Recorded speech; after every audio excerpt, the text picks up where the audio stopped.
KMC Dar es Salaam. Nikasema kuwa tutajitengenezea mechi zetu na tutastahimili chochote ile mpinzani wetu ataleta. So leo ukiangalia mental toughness ya wachezaji wangu ilikuwa stronger kidogo kulingana na matukio za mechi. So nafikiria tuliweza kucontrol Simba properly. Eneo ambazo zenye wanapenda kucheza mpira zaidi ya asilimia 52 tulifanya vizuri sana Dar es Salaam, lakini sasa kuongelea zaidi. Leo tumeifanya kwa ukamilifu na tukakuwa very clinical. Very clinical. Ilikuwa ni tufunge bao, tukifunga bao tukiambiwa ni penalty, tunaichukua tena inarudi na kwa penalty tunafunga. Hiyo ndio mentality tulikuwa nayo. Tukifunga bao isemekane si bao, rudi upige penalty, tunachukua ball tunarudisha kwa penalty, tunaweka kwa penalty tunapiga bao, hakuna complain.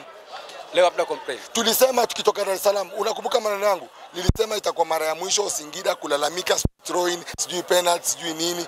Tulisema ndio mara ya mwisho. Tulisema sisi wenyewe tutafanya marking. Unaona loss of the game ni 17. Tuna mark low 1 ni field of play. Leo field of play kuna mchezaji wangu umeona amekosa nidhamu ya mchezo? Very good. So tulimark low number 1. Tulimark low zote mpaka 17, lakini si Singida imeshinda leo, unasahau wewe. Nani ameshinda? Football imeshinda. Vile mpira umeofficiatiwa. Sitaki kusema congratulations to the referee. Sitaki kusema kwa sababu football ni fair. Is football fair?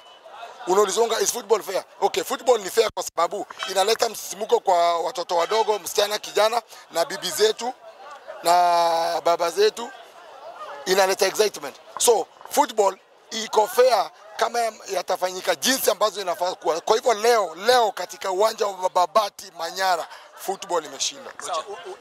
Nilikuwa na mwisho unashangilia pale kabla ya mchezo kama dakika 2 kumalizika. Ulikuwa unashangilia sana. Ile style yako inaitwaje? Lipe jina ndugu yangu, nataka ulipe jina. Niko nalo jina, lakini we lipe jina, nataka kuona utalipa jina gani. Pale fry lizidi. Of course, hiyo ni reality. However, kitu muhimu ni kuwa nataka kupongeza Singida kwa ujumla kama family. Angalia mashabiki wetu. Mashabiki wetu tunawapea kongole kubwa sana. Wamekuja wamesupport team vizuri, walikuwa wachache, lakini mashabiki wetu ni wako very unique kutoka Singida. Uliona kile walifanya? Walianza kushangilia team kutoka Singida town ndani. Sijui ndio leo video wanaweza kushangilia kutoka Singida mpaka timu ikifanya warm up, hata wakishuka kwenye basi. Mashabiki wa ajabu sana. Timu Singida inashuka kwa basi, mashabiki wanashangilia. Hebu angalia hayo. Coach, asante sana. Tumuuliza penalty tulifunga.